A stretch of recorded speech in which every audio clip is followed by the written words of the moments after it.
وإن وعدك الحق وإن وعدك الحق وأنت أحكم الحاكمين۔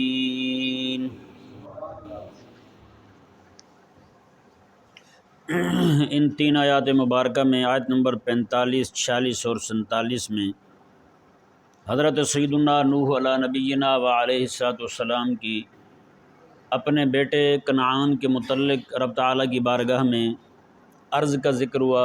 پھر اللہ تبارک و تعالیٰ کی طرف سے حضرت سیدنا نوح علیہ السلام پر جو عتاب نازل کیا گیا اس کا ذکر ہوا۔ پھر حضرت سیدنا نوح علیہ السلام کے اللہ تبارک و تعالیٰ کی بارگاہ میں توبہ طلب کرنے کے متعلق ان تین آیات مبارکہ میں بیان ہوا۔ حضرت نوح علیہ السلام نے جب دیکھا کہ آپ کا بیٹا جو ہے وہ کشتی سے دوری پر ہے اور پانی میں ڈوب رہا ہے تو آپ نے اللہ تعالیٰ کی بارگاہ میں عرض کی، ونادا نوح الرب، اور نوح علیہ السلام نے اپنے رب کو پکارا، فقال، عرض گزار ہوئے، رب، اے میرے رب، ان نبنی من اہلی، بے شک میرا بیٹا جو ہے یہ بھی تو میرے اہل میں سے ہے، یہ بھی میرے گھر والوں میں سے ہے۔ تو وَإِنَّ وَعْدَكَ الْحَقُّ، بے شک تیرا وعدہ سچا ہے، وَأَنْتَ أَحْكَمُ الْحَاكِمِينَ، اور تو سب سے بہترین فیصلہ کرنے والا ہے۔ پچھلی آیات کریمہ میں جو اللہ تبارک و تعالیٰ نے ارشاد فرمایا تھا، یہ آیت نمبر 40 دیکھیں آپ، پچھلے صفحے کی آخری آیت مبارکہ۔ اللہ تعالیٰ نے فرمایا، قُلْ نَحْمِلْ فِيهَا مِنْ كُلِّ زَوْجَيْنِ اثْنَيْنِ وَأَهْلَكَ إِلَّا مَنْ سَبَقَ عَلَيْهِ الْقَوْلُ وَمَنْ آمَنَ۔ ہم نے فرمایا کہ آپ ہر چیز کے دو دو جوڑے اپنے ساتھ سوار کر لیں، ہر چیز کے جوڑے جو ہیں وہ سوار کر لیں اپنے ساتھ، وَأَهْلَكَ، اور اپنے گھر والے بھی سوار کر لیں، ہر جانوروں کے جوڑے بھی سوار کر لیں، اپنے گھر والے بھی سوار کر لیں، الا من سبق علیہ القول، ہاں جس کے متعلق فیصلہ ہو چکا ہے اس کو نہیں، جس کے متعلق فیصلہ ہو چکا ہے رب کا اس کو سوار نہیں کرنا، یعنی رب کا فیصلہ ہو چکا ہے جس کو عذاب دینے کا اس کو سوار نہیں کرنا، ومن آمن، اور ایمان والوں کو بھی سوار کر لیں۔ اب یہ ذہن میں رہے چونکہ اللہ تبارک و تعالیٰ کی طرف سے یہ لفظ واضح تھا، وَأَهْلَكَ، اپنے گھر والوں کو سوار کریں، اور اپنے گھر والوں میں بچے تو شامل ہی ہوتے ہیں، ایسے تو نہیں ہوتا کہ بچے نکال دیے جائیں تو باقی سارے جو ہیں وہ گھر والے کہلائیں، بچے گھر والے نہ کہلائیں۔ تو حضرت سیدنا نوح علیہ نبینا و علیہ السلام کو سب سے پہلا جو معاملہ پیش آیا وہ یہ آیا کہ اللہ تعالیٰ کا فرمان پیچھے ذکر ہوا کہ وَأَهْلَكَ، اپنے گھر والوں کو بھی سوار کریں، یہ فرمان واضح تھا، اس میں تصریح تھی کہ اپنے گھر والوں کو سوار کریں، اور آگے جو آیا الا من سبق علیہ القول، جس کے متعلق فیصلہ ہو چکا ہے وہ نہیں۔ اب جس کے متعلق رب تعالیٰ نے فیصلہ کیا تھا وہ رب تعالیٰ نے بتایا نہیں تھا نوح علیہ السلام کو کہ اس کے متعلق فیصلہ ہو چکا ہے، کیونکہ نوح علیہ السلام کے سامنے جب ان کا بیٹا آتا تھا تو وہ ظاہری بات ہے ابا جی کے سامنے انہی جیسے باتیں کرتا، جو نوح علیہ السلام فرماتے وہی باتیں کرتا، دعوت توحید کی باتیں کرتا، دین کی باتیں کرتا، یعنی کہ اچھی فکر کی باتیں کرتا، نظر و فکر اس کا اچھا ہوتا تھا نوح علیہ السلام کے سامنے، لیکن چونکہ وہ غلط لوگوں کے ساتھ اس کی دوستی لگ گئی تو وہ غلط دوستی جو ہے اس کو ایمان سے فارغ کر گئی، غلط دوستی جو ہے اس کو ایمان سے فارغ کر گئی۔ یہ ہوتا ہے کہ بندہ جب کسی بے دین کے پاس بیٹھنا شروع کر دے تو وہ بندہ اہل حق سے متنفر ہونا شروع ہو جاتا ہے۔ یہی ہمارے صوفیاء فرماتے ہیں کبھی بھی بندہ بےہودہ لوگوں کے پاس نہ بیٹھے، دین دشمنوں کے پاس نہ بیٹھے، اس کو سب سے پہلی سزا یہ ملے گی کہ اس کے دل میں اہل حق کی نفرت آنا شروع ہو جاتی ہے، اہل حق کی نفرت آئے گی، پھر حق کی نفرت آئے گی، بندہ دین سے بھی ہاتھ دھو بیٹھے گا۔ تو وہی ہوا، نوح علیہ السلام رب کے پاک پیغمبر 950 سال دین کی دعوت دینے والا بندہ، ان کا بیٹا اگر کسی کافر کی صحبت میں بیٹھ گیا ہے تو وہ بھی ایمان سے محروم ہو جاتا ہے۔ تو چونکہ نوح علیہ السلام کے سامنے جو ہے وہ باتیں اچھی کرتا تھا، دل میں اس کے نفاق تھا، اندر سے کافروں کے ساتھ ملا ہوا تھا، اس لیے اس کی جو صحیح صورتحال تھی، اندر کی کیفیت تھی، وہ حضرت نوح علیہ السلام پر عیاں نہیں تھی۔ نوح علیہ السلام بھی بظاہر اس کو چونکہ آپ کے ساتھ میل جول رکھتا تھا، آپ کے گھر میں ہی رہتا تھا، تو نوح علیہ السلام اسے اپنا بیٹا ہی جانتے تھے اور ایمان والا ہی جانتے تھے اس کو۔ تو بہت سارے ایسے قرائن ہیں جن قرائن کو دیکھتے ہوئے حضرت نوح علیہ السلام نے اس کے لیے دعا کر دی۔ سمجھ آ گیا نا مسئلہ؟ یعنی پچھلی آیت مبارکہ جس میں یہ بیان کیا گیا اس میں سیدھا نہیں کہا گیا نوح علیہ السلام کو کہ آپ کے بیٹے کے متعلق فیصلہ ہو چکا. ہاں استثناء ضرور کیا آپ کے اہلا کا، آپ اپنے گھر والوں کو سوال کر لیں، الا من سبق علیہ القول، سوائے اس کے جس کے متعلق فیصلہ ہو چکا. اب نوح علیہ السلام جو ہیں اس فیصلے سے آگاہ نہیں. اگر نوح علیہ السلام اس فیصلے سے آگاہ ہوتے تو نوح علیہ السلام کبھی بھی یہ نہ عرض کرتے رب تعالیٰ کی بارگاہ میں، یہ دعا نہ کرتے کہ مولا میرے بیٹے کو بچا لے تو. نوح علیہ السلام کا دعا کرنا، کیونکہ بیٹا جو ہے وہ کافر ہے، اور کافر کے لیے ڈوبتے ہوئے نوح علیہ السلام کا یہ دعا کرنا، اس کے مرنے پر افسوس کرنا، یہ اللہ تبارک و تعالیٰ کے نبی کے شان نہیں ہے. یعنی کہ اس کے مرنے پر افسوس کرنا یہ اللہ تعالیٰ کے نبی کی شان کے لائق نہیں ہے. تو نوح علیہ السلام نے جو دعا کی پچھلے ساری آیت مبارکہ میں یہ واضح ہو گیا کہ اہلاکہ سے اپنے گھر والوں کو سوار کریں. یہ اللہ تبارک و تعالیٰ کا وعدہ تھا، حکم تھا رب تبارک و تعالیٰ کا، اور یہ فیصلہ تھا اس کا، الا من سبق علیہ القول. ہاں اس کو سوار نہیں کرنا جس کے متعلق فیصلہ ہو چکا ہے. اب وہ فیصلہ نوح علیہ السلام پر جو ہے وہ کھولا نہیں گیا تھا. یہ فرمان رب تبارک و تعالیٰ کا مجمل تھا، اس میں اجمال تھا، تفصیل نہیں تھی. اور ومن آمن یہ ایک الگ آ کر کے آ رہا تھا. ومن آمن کی شرط جو ہے یہ اللہ تبارک و تعالیٰ نے الگ سے لگائی، اہلاکہ سے ہٹا کر کے اپنے گھر والوں کو سوال کر لیں. جی وہ ایک الگ بات ہے کہ اہلاکہ میں بھی آمنہ والے ہی شمار ہیں، آمنہ والے ہی شمار ہے، کیونکہ بیوی بھی گئی جو ایمان والی نہیں تھی، بیٹا بھی گیا جو ایمان والا نہیں تھا. تو مطلب یہ ہوا کہ اللہ تعالیٰ نے فرمایا کہ اس وقت جتنے بھی اہل ایمان ہیں آپ ان کو سوار کر لیں. سمجھ آ گیا مسئلہ؟ اب دیکھیں جی، اب یہاں پہ ایک سوال پیدا ہوتا ہے کہ نوح علیہ السلام نے یہ دعا کی کب کی تھی؟ دعا کب کی تھی نوح علیہ السلام نے؟ اس کے دو جواب بنتے ہیں. ایک تو یہ کہ اس کے ڈوبنے سے پہلے دعا کی تھی، اس کے ڈوبنے سے پہلے دعا کی تھی. جب وہ ڈوب رہا تھا تو اس وقت اللہ تعالیٰ کی بارگاہ میں عرض کر رہے تھے مولا نوح علیہ السلام پر یہ واضح ہو گیا کہ یہ ایمان پہ نہیں گیا، کافر ہے یہ. تو اس وقت نوح علیہ السلام یہ دعا کر رہے ہیں کہ مولا اس کو تو جو ہے نا وہ ایمان کی دولت دے دے تاکہ یہ کافروں کے ساتھ نہ مرے، ڈوب کے غرق نہ ہو جائے، یہ ہمارے ساتھ شامل ہو جائے.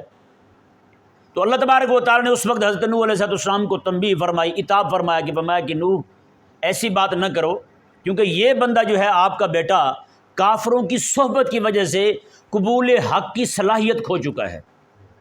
قبول حق کی صلاحیت جو ہے نا وہ ضائع کر چکا ہے جو ہم نے اس کو عطا فرمائی تھی. تو لہٰذا اب اس کے لیے دعا کرنا آپ کے لیے درست، یہ اب ایمان نہیں لائے گا. ٹھیک ہے نا جی. اور دوسرا یہ ہے کہ ڈوبتے ہوئے ایمان لانا، ڈوبتے ہوئے جب ایمان لائے گا تو اس کا ایمان جو ہے وہ قابل قبول بھی. میرے کریم آقا صلی اللہ علیہ وسلم نے ارشاد فرمایا میرا اللہ تبارک و تعالیٰ جو ہے میری امتی کی دعا تب تک قبول فرمائے گا جب تک کہ حالت نظم غرغرہ نہ طاری ہو جائے، حالت نظر نہ طاری ہو جائے. یعنی کہ بندے کو جو سانس اکھڑ جاتی ہے، بندہ بالکل جناب اسرائیل علیہ السلام سامنے آ جاتے ہیں، جان نکلنی شروع ہو جاتی ہے. میں اس سے پہلے تک جب بھی وہ دعا کر لے اللہ تبارک و تعالیٰ اس کی دعا کو قبول فرمائے گا، اس کی توبہ کو اللہ قبول فرمائے گا. سمجھ آ گیا مسئلہ؟ لیکن جب وہ کیفیت طاری ہو جائے، اسرائیل علیہ السلام سامنے آ جائیں، تو پھر توبہ کرنا یہ ایسے ہی ہے جیسے جو ہے نا بندے کے اندر کچھ طاقت نہ رہے کچھ گناہ کرنے کی، پھر توبہ کرنے لگے. جب تک طاقت تھی ظلم کرنے کی تب توبہ نہیں کی. جیسے کئی افسران ہوتے ہیں جب تک عہدہ ہے ظلم کرتے رہتے ہیں، جب عہدہ ختم ہو گیا تو پھر توبہ کرنے لگتے ہیں. اب توبہ کا فائدہ بھائی، اب تو تمہارے پاس وہ معاملہ ہی نہیں رہا ظلم کرنے کا، اب تو تمہارے پاس اختیار ہی نہیں رہا کسی کو جناب مظلوم بنانے کا، تو اب توبہ کس چیز کی کر رہے ہو؟ تو شیخ سعدی رحمہ اللہ اسی مضمون کو کہتے ہیں کہ در جوانی توبہ کردن شیوہ پیغمبری، یعنی فرماتے ہیں کہ جوانی کے اندر توبہ کر لینا جب بندے کے اندر گناہ کی سکت ہو، جب بندہ گناہ کر سکتا ہو، گناہ پر قدرت رکھتا ہو، تب توبہ کر لینا. یہ انبیاء کی تعلیمات ہیں، یہ انہوں نے سکھایا ہے، یہ انبیاء کا دیا ہوا سبق ہے. کہتے ہیں کہ وقت پیری گرگ ظالم میں شبد پرہیزگار، کہتے ہیں جب بڑھاپا آ جائے تو اس وقت ساری زندگی ظلم کرنے والا بھیڑیا جو ہے بگیاڑ، وہ بھی توبہ کر لیتا ہے، وہ بھی پرہیزگار ہو جاتا ہے. پرہیزگار مان کے نہیں جی ہم تو کسی پہ کوئی ظلم نہیں کرتے، ظلم نہیں کرتے، یہ ہڈیاں نہیں ہلتی ہیں اس کی، اٹھا نہیں جاتا، چلا نہیں جاتا، شکار کیا نہیں جاتا. پھر جب شکار نہ کیا جائے تو پھر یہ کہنا نہیں جی ہم تو ایسے غلط کاموں میں نہیں پڑتے. تو یہ ایک ایسے سمجھیں کہ پورا کھانا کھا کے اچھی طرح جب دیکھا نا اب رج گیا ہے، سیر ہو گیا ہے، پھر کہا کہ اب اس کو صدقہ کر دو. یہ وہ والا حساب بن جاتا ہے جب اندر گنجائش نہیں رہی، جب یقین ہو گیا کہ یہ خراب ہو جائے گا، پھر صدقہ کرنا، ایک بھوکی حالت میں صدقہ کرنا، اس کا ثواب کتنا زور کا ہے، کتنا زیادہ ہے۔ ضرورت بھی ہو، تنگی بھی ہو، مجبور بھی ہو بندہ، اس وقت اللہ تعالیٰ کے نام پر دے دے، اس وقت اثار کر دے، اس وقت کتنا اجر ہے۔ اور جب بندہ خوب سیر ہو جائے، خوب رج کے کھا لے، تو پھر کہے جی اب یہ اٹھا کر کے دے دو، تو دونوں کا ثواب برابر تو نہیں ہو سکتا۔ تو حضرت سیدنا نوح علیہ نبینا و علیہ صاحب السلام نے رب تبارک و تعالیٰ کی بارگاہ میں عرض کیا۔ اب دیکھیں پچھلی آیت مبارکہ کا جو مضمون میں نے ابھی آپ کے سامنے کھولا، اس مضمون کو سامنے رکھیں، اور اس مضمون کو اگر آپ دیکھیں، نوح علیہ صاحب السلام نے کہا رب کی بارگاہ میں، رب ان نبنی من اہلی، اے میرے رب بے شک میرا بیٹا میری اہل میں سے ہے۔ تو نے کہا تھا کہ اپنے گھر والوں کو سوار کر لے، تو میرا بیٹا بھی تو میرے گھر والوں میں سے ہے، میرا بیٹا بھی تو میرے گھر والوں میں سے ہے۔ وَإِنَّ وَعْدَكَ الْحَقُّ، اب مجھے یہ سمجھ نہیں آ رہی، بیٹا میرے گھر والوں میں سے ہے، اب یہ ڈوب رہا ہے، تیرا وعدہ بھی سچا ہے، تیرا وعدہ بھی سچا ہے۔ اب یہ مجھ پر نہیں کھل رہا کہ بیٹا گھر والوں میں سے بھی ہے اور یہ غرق بھی ہو رہا ہے، جبکہ اس کو بچانے کا وعدہ بھی تیرا تھا۔ یہ میرے پہ کھول دے اس بات کو۔ ہیں جی نعوذ باللہ، اعتراض نہیں کر رہے رب کی ذات پر، رب تعالیٰ کے عمل پر اعتراض نہیں کر رہے، صرف اپنی جناب وہ اس کے لیے کہ مسئلہ جو ہے نا وہ کھل جائے، ان پر عیاں ہو جائے، اطمینان قلب ہو جائے کہ رب تبارک و تعالیٰ کی اس میں حکمت کیا ہے کہ بیٹا میرا ہے، میرے گھر والوں میں سے ہے، رب کا وعدہ سچا ہے۔ مولا یہ بھی میں نہیں کہتا۔ اب اللہ اکبر، ایمان دیکھیں نوح علیہ السلام کا، ان کے ذہن میں تو ابھی یہی ہے نا کہ رب تعالیٰ نے فرمایا کہ میں بچاؤں گا بیٹے کو، اولاد کو بچاؤں گا، اہل کو بچاؤں گا، تو بیٹا اہل میں سے ہے، بیٹا ڈوب رہا ہے سامنے، پھر بھی کہہ رہا ہے مولا تیرا وعدہ سچا ہے۔ مجھ سے سمجھنے میں بات دائیں بائیں ہو گئی ہے، تو مہربانی فرما یہی مجھے تو ہی سمجھا دے۔ اللہ اکبر، کیا ادب ہے یار، بیٹا غرق ہو رہا ہے، رب کی بارگاہ کا ادب دیکھیں، بیٹا ڈوب رہا ہے، رب کی بارگاہ کا ادب دیکھیں، کلام کیسے کر رہے ہیں۔ تیرا وعدہ مولا سچا ہے، بیٹا میرے گھر والوں میں سے ہے، وعدہ تیرا سچا ہے، اور تو ہی مہربانی فرما، بات کھول دے مجھ پر۔ انت احکم الحاکمین، تو سب سے بہترین فیصلہ کرنے والا ہے۔ اب اس کا فیصلہ جو تو نے کیا ہے، فیصلہ تیرا مجھے قبول ہے، اس پہ کوئی اعتراض کوئی نہیں، تو اب تو مجھ پہ کھول دے اس بات کو تاکہ مجھے بھی سمجھ آ جائے۔ اللہ اکبر کبیرہ۔ اب ذرا وہ لوگ بھی دیکھیں، یہ رب کے نبی کی شان دیکھیں، ان کی اولوالعزمی دیکھیں، ان کی عظیمت دیکھیں، یہاں پہ کوئی تھوڑی سی تکلیف آ جائے تو نعوذ باللہ رب سے کیسے شکوے کر رہے ہوتے ہیں، رب نے ہمیں دیا ہی کیا ہے جی، نعوذ باللہ ایسے ایسے الفاظ۔ کوئی بندہ کہیں مر جائے کہتا ہے رب کو ضرورت ہوگی، نعوذ باللہ ضرورت ہوتی ہے محتاج کو، یعنی تیری تھوڑی سی چیز ہی کیا گئی، تو نے رب کو ہی محتاج کہہ دیا، رب کو ضرورت مند حاجت مند کہہ دیا تو نے، نعوذ باللہ من ذالک۔ کیا عجیب نظام آ گیا ہمارے ہاں یار، سچی بات ہے، چھوٹی چھوٹی بات پہ رب تعالیٰ پہ اعتراض کر رہے ہوتے ہیں، تھوڑی سی کیا تکلیف آئی رب پہ اعتراض شروع ہو گئے، خلاق کائنات پہ اعتراض کر رہے ہیں۔ ایک بندہ اسی طرح وہ کہنے لگا جی پتہ نہیں جی، جب اللہ تعالیٰ راحتیں خوشیاں بانٹ رہا تھا میں تب پتہ نہیں کہاں تھا، مجھے اللہ تعالیٰ نے دیکھا ہی نہیں، میں کہاں تھا، نعوذ باللہ من ذالک۔ اس نے ہاتھ پکڑا اور ہسپتال لے گیا، سارے لوگ دکھی پڑے ہوئے تھے، اس نے کہا بتا جب رب تبارک و تعالیٰ نے یہ والی تکلیفیں بانٹی تو کہاں تھا پھر؟ یعنی کہ ایک لمحے کے لیے بھی ہمارے اندر صبر نہیں ہے، اور اعتراض بھی رب تعالیٰ کی ذات پر ہے۔ کبھی ہم نے اپنے عمل کا جائزہ نہیں لیا، یار میرے اندر کتنی خامی ہیں، ممکن ہے میرے اوپر جو تکلیف آئی ہو میری کسی خامی کی وجہ سے آئی ہو، میرے کسی گناہ کی وجہ سے آئی ہو، شامت اعمال کی وجہ سے نہیں، اپنا جائزہ نہیں لینا، اپنا تجزیہ نہیں کرنا، اپنے اعمال کا مراقبہ نہیں کرنا، رات دن کوئی غور ہی نہیں کرنا، فوراً سے پہلے اللہ تعالیٰ کے اعتراض پہ ذات پہ اعتراض لگا دیا۔ اللہ اکبر کبیرہ۔ تو یہ ایک بہت بڑا اہم مسئلہ ہے جس کی طرف گفتگو ویسے طویل ہونی چاہیے تھی، لیکن مختصراً چونکہ مضمون پورا کرنا ہے۔ حضرت سیدنا نوح علیہ نبینا و علیہ السلام نے رب تعالیٰ کی بارگاہ میں یہ عرض کیا، اللہ تبارک و تعالیٰ نے کیا ارشاد فرمایا۔ اب نوح علیہ السلام کے کلام کا انداز دیکھیں اور خالق اور مالک کا کلام دیکھیں۔ اللہ تعالیٰ نے فرمایا قال یا نوح، میں نوح انہ لیس من اہلک، فرمایا یہ تیرا اہل ہے ہی نہیں، یہ تیرا اہل نہیں ہے، تیرا اہل تب ہوتا جب یہ تیری ذات پر ایمان رکھتا، اس نے ایمان ہی نہیں، یہ ایمان ہی قبول نہیں کیا، اس نے میری ذات کو مانا ہی نہیں، اس نے تو تیرا کیسے ہو گیا یہ؟ جب تجھ پر ایمان نہیں لایا، تیری نبوت کو نہیں مانا، تیری رسالت کو نہیں مانا، تو تیرا کیسے ہو گیا؟ تیرا نہیں ہے یہ، انہ لیس من اہلک، تیرا اہل نہیں ہے یہ۔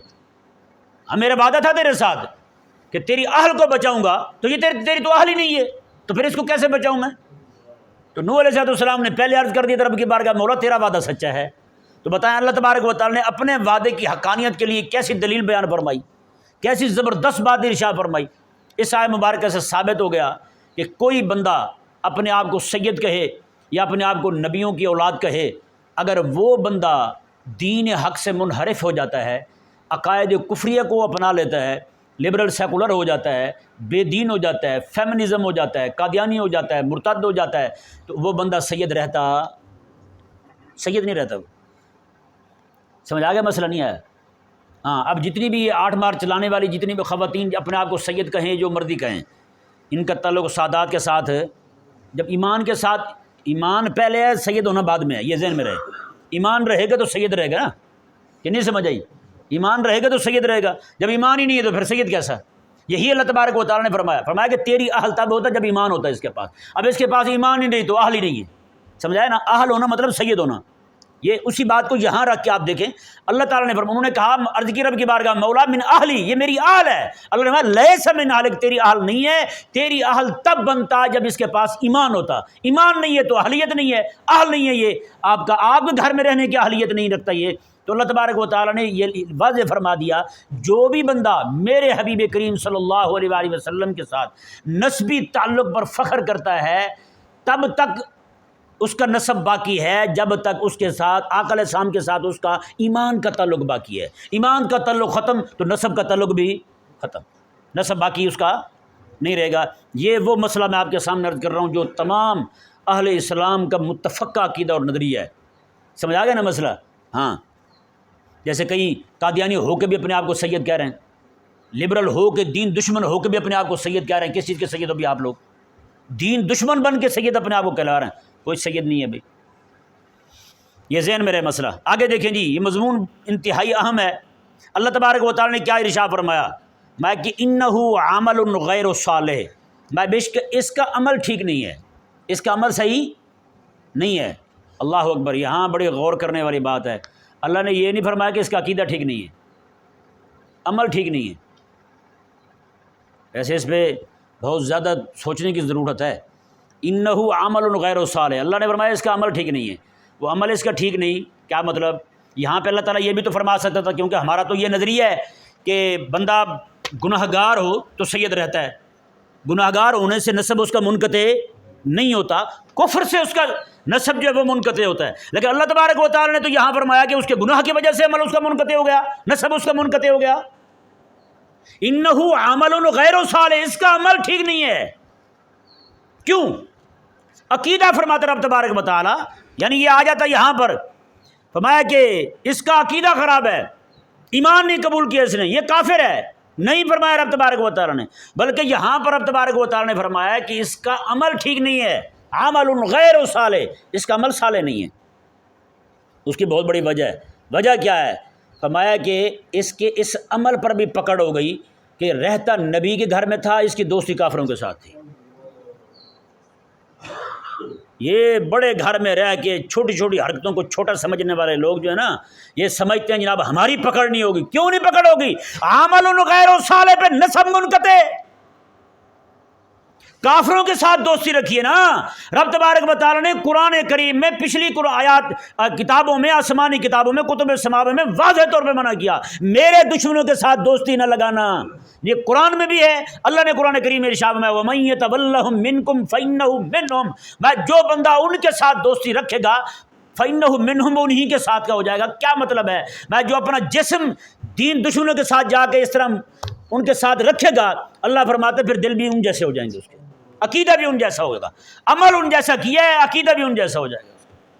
داد لگائیں، اللہ تبارک و تعالیٰ نے کیا فرمایا؟ انہ عمل غیر صالح، میں کہ رہتا نبی کے گھر میں، عمل اس کے کافروں والے ہو گئے تھے، ان کے ساتھ بیٹھتا تھا، اٹھتا تھا، یاریاں تھی، دوستیاں تھیں، تو ایسا ایسا یہ بندہ مرعوب ہوتا ہوتا کفر سے، اپنے ابا کے دین سے متنفر ہو گیا، دین بھی اس سے گیا۔ تو اللہ تبارک و تعالیٰ نے یہاں پر جو بڑا جرم تھا اس کا وہ بیان نہیں کیا، چھوٹے جرم کو رب تبارک و تعالیٰ نے بیان کر کے فرمایا بڑے گھر میں رہتے ہوئے چھوٹا جرم بھی گوارا نہیں ہوتا۔ نہیں سمجھ پڑا مسئلہ؟ اب میں ایک مثال آپ کے سامنے اور رکھتا ہوں تاکہ بات جو ہے مزید کھل جائے۔ کعبہ کے اندر یہاں نماز پڑھیں گے، ایک نماز پڑھنے کی کتنا ثواب ملتا ہے؟ جی 10 گنا 27 گنا جماعت کے ساتھ پڑھ لیں آگے پیچھے، اتنا ثواب ملتا ہے نا۔ لیکن کعبہ میں جا کے نماز پڑھیں کتنا ثواب ملے گا؟ 1 لاکھ کا۔ کیوں؟ کہ آپ رب کے گھر میں آ گئے، ہے یہ بھی رب کا گھر، لیکن جو عظمت اور مقام اور شان اسے حاصل ہے وہ کسی اور کو حاصل ہے نہیں ہے۔ یعنی وہاں پر پہ کھڑے ہو کر یہاں نماز پڑھیں 1 کا 10 7 27 10 گنا کئی گنا بڑھ جائے گا، لیکن وہاں سیدھا 1 لاکھ کا ثواب۔ کیوں؟ میں مالک کے گھر میں آ گیا ہے، مالک کے گھر میں کھڑا ہے، اجر بڑھ گیا اس کا۔ بھائی مالک کے گھر میں کھڑے ہونے سے، مالک کے گھر میں بیٹھنے سے، ایک بار سبحان اللہ پڑھنے سے 1 لاکھ کا ثواب چلا گیا، 1 رکعت نماز پڑھنے سے 1 لاکھ رکعت کا ثواب چلا گیا، تو بتائیں وہاں پر بیٹھ کر 1 گناہ کرنے سے گناہ زیادہ کیوں نہیں ہوگا؟ اب مالک کے گھر میں بیٹھا ہے، پکڑ زیادہ ہوگی؟ یہ کو نہ سمجھے تو نہ سمجھے۔ ہمارے ہاں مالک کے گھر میں آ جانا اپنے آپ کے لیے بچت سکیم سمجھتے ہیں۔ ہم تو بچت میں آ گئے ہیں بھائی، ہم تو تحفظ میں آ گئے ہیں۔ جیسے کئی کہتے ہیں کہ قیامت والے دن، ایک نعت خواں پڑھ رہا تھا الو کا پٹھا، کہنے لگا قیامت والے دن جو ہے نا اللہ بھی ڈھونڈ رہا ہوگا تو میں رسول اللہ علیہ السلام کی چادر کے نیچے چھپ جاؤں گا، اللہ کو بھی نہیں ملوں گا۔ اندازہ لگائیں کیا جناب اندھا پن ہے، اندھیر نگری ہے، چوپٹ راج ہے ہر طرف بھائی۔ یعنی اللہ بھی ڈھونڈے، فرشتے بھی ڈھونڈے تو ملوں گا نہیں کسی کو۔ یعنی رسول اللہ علیہ السلام کی محبت کا جو دعویٰ ہے اس کے پاس محبت نہیں ہے حقیقت میں۔ محبت تو ادب سکھاتی ہے، محبت تو حیا سکھاتی ہے، محبت تو نیک اعمال کی طرف راغب کرتی ہے۔ تو وہ بندہ جو ہے نا اپنے آپ کو رسول اللہ کا قریبی کہہ کر رب تبارک و تعالیٰ سے کیسے بھاگ رہا ہے اور رب تبارک و تعالیٰ کے علم کا کیسے انکار کر رہا ہے؟ یہ تو کوئی طریقہ نہ ہوا بھائی۔ تو بھائی جب بندہ بڑے کی بارگاہ میں آ جائے تو مطلب یہ ہے کہ اس کو جیسے محبت زیادہ مل رہی ہے ویسے اس کے چھوٹے چھوٹے کام پر اس کی پکڑ بھی زیادہ ہوگی۔ نہیں سمجھ آ رہا مسئلہ؟ جیسے دیکھیں ایک عوام ہے، عوام بندہ دین کے ساتھ غداری کرے اس کو قیامت والے دن سزا کم ہوگی۔ اگر کوئی عالم بندہ دین کے ساتھ غداری کر جائے اس کی سزا زیادہ ہوگی۔ میں کیوں؟ میں وہ تو عوام تھی اور تو چوکی دار تھا، تو دین کا محافظ تھا، تو نے غداری کر لی۔ بھائی آپ دیکھیں نا یہاں پہ مثال کے طور پر چوکی دار آپ نے رکھا ہوا ہے باہر، سینکڑوں بندے یہاں سے گزرتے ہیں، یہاں چوری ہو جائے ان لوگوں سے پوچھیں گے یا چوکی دار سے پوچھیں گے؟ جی چوکی دار سے پوچھیں گے نا، کیونکہ آپ اس کو تنخواہ دے رہے ہیں، آپ نے اس کو متعین کیا ہوا رکھا ہوا ہے آپ نے۔ یا تو پھر یہ علماء جو ہیں اپنے آپ کو دین کا چوکی دار ہی نہ کہیں، چھوڑ دیں نہ کہیں۔ اگر چوکی دار کہتے تو پھر چوکی داری پوری کریں، دین کا دفاع پورا کریں، دین کی حفاظت کریں، اس پر جو حملے ہو رہے ہیں رات دن ان کا رد کریں۔ تو انہ عمل غیر صالح نا بھائی، یہ عمل غیر صالح جو ہے یہ ہر اس بندے کے لیے اس میں عبرت کا نشان ہے، عبرت کا مقام ہے ہر اس بندے کے لیے جو بھی بندہ بڑوں کے ساتھ تعلق کو رکھ کے ہر چیز کو اپنے لیے حلال کیے ہوئے ہے۔ میرے لیے سب حلال ہے، جو مرضی کرتا رہا، کیونکہ وہ مارا کس وجہ سے گیا ہے، وہ ٹھیک ہے عمل اس کا خراب ہوا، خراب عمل اس کی عقیدے کی خرابی تک اس کو لے گیا، مارا عقیدے کی وجہ سے گیا ہے، لیکن عمل غیر صالح فرما کے رب تبارک و تعالیٰ بتانا یہ چاہتا ہے کہ فرمایا کہ بڑی بارگاہ میں رہتے ہوئے تو عمل پر بھی پکڑ ہوتی ہے بھائی۔ صرف یہ نہ کیونکہ میرا عقیدہ ٹھیک ہے میں پکا، اگر دن میرے پاس ایک دوست آیا تو مجھے کہنے لگا جی میرا بھائی ہے تو وہ 15-20 سال سے سود کھا رہا ہے، عقیدے کا پکا سنی ہے، وہ عقیدہ پکا سنیوں والا۔ میں نے کہا کیا عقیدہ ہے اس کا؟ کہتا جی 11ویں ہر مہینے دیتا ہے۔ عقیدہ پکا سنی ہے، قرخانی بھی کرتا ہے، میلاد بھی مناتا ہے، سارا کوئی کرتا ہے، لیکن 10-15 سال سے کھا سود رہا ہے، سود کا ہی کام ہے اس کا، سود پہ لیتا دیتا ہے، سارا وہ کرتا ہے، عقیدہ ٹھیک ہے۔ میں کہا یہ کیا ہو، یہ کون سا عقیدہ بھی تمہارا؟ جب جس کو اللہ تعالیٰ قرآن میں فرما دے، حبیب کریم علیہ السلام فرما دیں، اللہ تعالیٰ قرآن میں فرما دے جو سود کھاتا ہے اللہ تعالیٰ کا جنگ ہے، اللہ تعالیٰ کی طرف سے جنگ ہے اور اس کے رسول کی طرف سے جنگ ہے، وہ جو رسول علیہ السلام کے ساتھ جنگ پہ کھڑا ہو جائے وہ عقیدہ اس کا ٹھیک کیسے ہے؟ یہ بھی تو سمجھاؤ بھائی۔ اللہ اور اس کے رسول کے ساتھ جنگ پہ اترا ہے، لڑنے کے لیے آمادہ ہو گیا، اللہ رسول کے مقابلے میں آ گیا ہے، عقیدہ ٹھیک ہے اس کا؟ عجیب نظام ہے بھائی ہمارا بھی۔ تو انہ عمل غیر صالح جو ہے نا بھائی، یہ بہت بڑا سبق ہے اس میں ہمارے لیے۔ خلاق کائنات نے ارشاد فرمایا جی دیکھیں اب کلام کا انداز دیکھیں، یہ رب تبارک و تعالیٰ کن کے ساتھ فرما رہا ہے؟ نوح علیہ السلام کے ساتھ فرما رہا ہے، اور کن حالات میں کر رہا ہے؟ پوری قوم غرق ہو گئی پانی میں، بیوی غرق ہو گئی، بیٹا غرق ہو گیا، ایسے حالات میں ہمارے ہاں کیا ہوتا ہے، کوئی فوتگی ہو جائے، کوئی بندہ منہ سے کلمہ کفر نکال دے، کوئی بندہ سمجھانے بھی لگے، کہتا ہو نہیں یار وہ دکھی ہے چھڑ دے نہ، کیا ہے اس کو کچھ آپ نے سمجھا بعد میں سمجھا لینا، اور بھائی وہ کافر ہوا پڑا اللہ پہ اعتراض کر کے، تو کہہ رہے گا بعد میں سمجھ بھاگ کون سا موقع آ جائے گا، یہی مر جائے گا تو پھر یہ تو کفر کی حالت میں جائے گا بھائی تو نہیں جی نہیں سمجھائیں، لیکن اللہ اکبر کبیرہ حالات دیکھیں، پہلے کبھی کشتی پہ سوار نہیں ہوئے، لوگوں پہ بھی ظاہری بات ہے جو بیٹھے ہوں گے عجیب سی کیفیت طاری ہوگی گھبراہٹ کی، ادھر جناب سامنے پہاڑوں جیسی موجیں کھڑی ہوئی ہیں، بیٹا ڈوب گیا ہے، بیوی ڈوب گئی ہے، لوگ جو ظاہری بات ہے جو لوگ بیٹھے ہوں گے ان کے بھی تو چاچے مامے بیٹے بیویاں بہن بھائی اماں ابا ہوں گے جو ڈوبے ہوں گے، کیسی کیفیت ہے۔ اور ایسے حالات میں اللہ اکبر کبیرہ نوح علیہ السلام سے ایک دعا ہی کیا ہوئی، رب تبارک و تعالی نے کیا ارشاد فرمایا کہ نوح فلا تسألنی ما لیس لک بہ علم، جس چیز کا تجھے پتہ نہیں ہے نا اس کا سوال نہ کیا کر، اندازہ لگا، جس کا تجھے پتہ نہیں ہے نا اس کا سوال نہ کیا کر تم۔ اللہ اکبر کبیرہ۔ اللہ تعالیٰ نے فرمایا انی اعوذک ان تکون من الجاہلین، میں تجھے نصیحت کرتا ہوں آج کے بعد، یہ رب فرما رہا ہے کس کو؟ نوح علیہ السلام کو، انی اعوذک ان تکون من الجاہلین، میں تجھے نصیحت کرتا ہوں آج کے بعد جو ہے نا ایسا کام نہ کرنا جو نادان کرتے ہیں۔ یہ ذہن میں رہے، یہ جہالت جو ہے نا، جہل دو معنی میں استعمال ہوتا ہے۔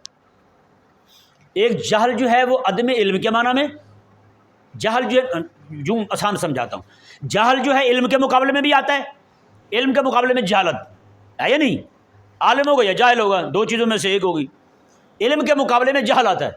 اور دوسرا جو ہے جہل جو ہے یہ علم کے مقابلے میں بھی آتا ہے۔ کس کے مقابلے میں آتا ہے؟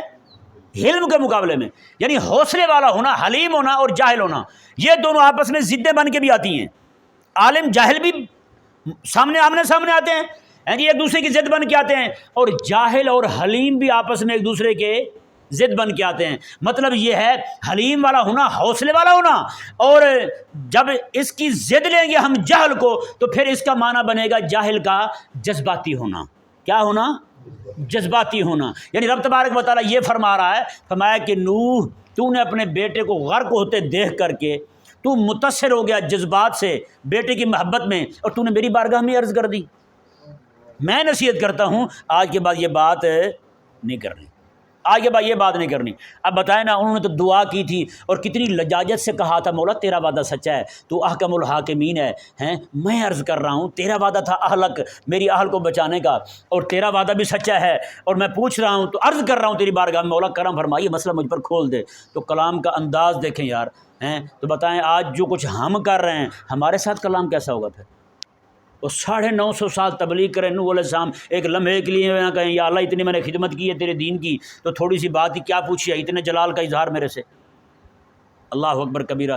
اس سے ثابت ہوتا ہے بندہ دین کی خدمت کر کے کسی پہ احسان نہ رکھے، یہ نہ کہے کہ میں نے دین کا کام کیا تو لہذا میرا کسی پر احسان ہے، نہ، بلکہ یہ کہے کہ میری ذات پر رب کا احسان ہے کہ اس نے اپنے دین کی نوکری کے لیے چن لیا ہے مجھے، بس میرے رب کا مجھ پر احسان ہے کہ اس نے اپنے دین کی نوکری کے لیے مجھے چن لیا ہے۔